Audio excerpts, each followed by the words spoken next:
ನಮಸ್ಕಾರ, ಜನಸ್ಪಂದನ ನ್ಯೂಸ್ಗೆ ಸ್ವಾಗತ.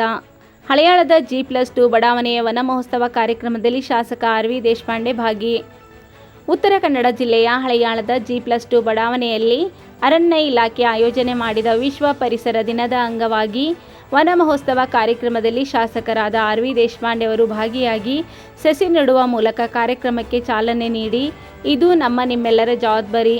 ಅರಣ್ಯ ಇಲಾಖೆಗೆ ಸೀಮಿತ ಎನ್ನದೇ ಸಾಕಷ್ಟು ಪ್ರಮಾಣದಲ್ಲಿ ಗಿಡ ಮರಗಳನ್ನು ಬೆಳೆಸಿದರೆ ನೀರು, ಗಾಳಿ, ಆಮ್ಲಜನಕ ಸಮೃದ್ಧ ನಾಡನ್ನಾಗಿ ಕಾಣಲು ಇದರಿಂದ ಮಾತ್ರ ಸಾಧ್ಯ. ಎಲ್ಲರೂ ಭಾಗಿಯಾಗಿ ಈ ಕಾರ್ಯಕ್ರಮವನ್ನು ಯಶಸ್ವಿಗೊಳಿಸೋಣ.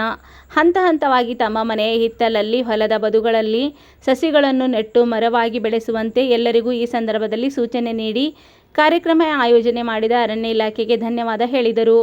ಈ ಸಂದರ್ಭದಲ್ಲಿ ಹಳೆಯಾಳ ತಾಲೂಕಾ ಕಾಂಗ್ರೆಸ್ ಪಕ್ಷದ ಮುಖಂಡರು, ಕಾರ್ಯಕರ್ತರು, ಸಾರ್ವಜನಿಕರು ಹಾಗೂ ಹಳೆಯಾಳ ಅರಣ್ಯ ಇಲಾಖೆಯ ಉಪ ಅರಣ್ಯ ಸಂರಕ್ಷಣಾಧಿಕಾರಿಗಳಾದ ಪ್ರಶಾಂತ್ ಕೆಸಿ ಹಾಗೂ ಸಹಾಯಕ ಸಂರಕ್ಷಣಾಧಿಕಾರಿಗಳು, ವಲಯ ಅರಣ್ಯ ಅಧಿಕಾರಿಗಳು, ಸಿಬ್ಬಂದಿ ವರ್ಗದವರು ಭಾಗಿಯಾಗಿದ್ದರು.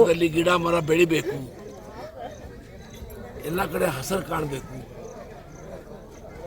ಅಂತ ಈ ವಿಚಾರಧಾರೆ ಇವತ್ತಿಂದಲ್ಲ. ನಮ್ಮ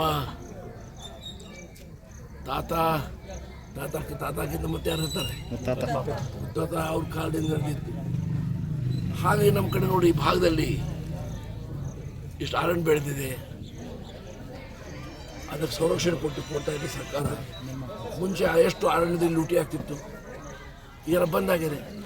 ಯಾಕಂದರೆ ಈ ಪರಿಸರ ಬೆಳೆದ್ರೆ, ಪರಿಸರ ಚೆನ್ನಾಗಿದ್ರೆ ಮಾನವನ ಜೀವನ ಸುಗಮವಾಗಿ ನಡೀತದೆ. ಮಳೆ ಆಗಬೇಕು, ಬೆಳಿಬೇಕು, ಆಕರ್ಷಣೆ ಮಾಡ್ತವೆ. ಹಾಗಾಗಿ ವನ ಉತ್ಸವ ಅಲ್ಲ, ಪರಿಸ್ಥಿತಿ ವನ ಉತ್ಸವ ಒಂದು ಬಹಳ ಪವಿತ್ರವಾದ ಕಾರ್ಯಕ್ರಮ. ಈ ಕಾರ್ಯಕ್ರಮಗಳು ನಿರಂತರವಾಗಿ ಆಗಬೇಕು. ಕೆಲವು ವರ್ಷಕ್ಕೆ ಒಮ್ಮೆ ಕರೆಸಿ ಫಾರೆಸ್ಟ್ ಡಿಪಾರ್ಟ್ಮೆಂಟ್ ಕರೀತಾರೆ. ಅವರು ಎಲ್ಲೇದಾದ್ರು ಫಾರೆಸ್ಟ್ ಡಿಪಾರ್ಟ್ಮೆಂಟ್ದವರು ಅವ್ರ ಪರಿಸರ ಮುಗಿತು, ಅವ್ರದ್ದು ವನ ಮಹೋತ್ಸವ ಮುಗೀತು. ಇದು ನಿರಂತರ ಮಾಡಿರಿ, ನಾನು ಬರ್ಬೇಕಂತೇನಿಲ್ಲ. ತಿಂಗಳ 1-2 ಸಲ ಪ್ರೋಗ್ರಾಮ್ ಹಾಕ್ಕೊಡ್ರಿ.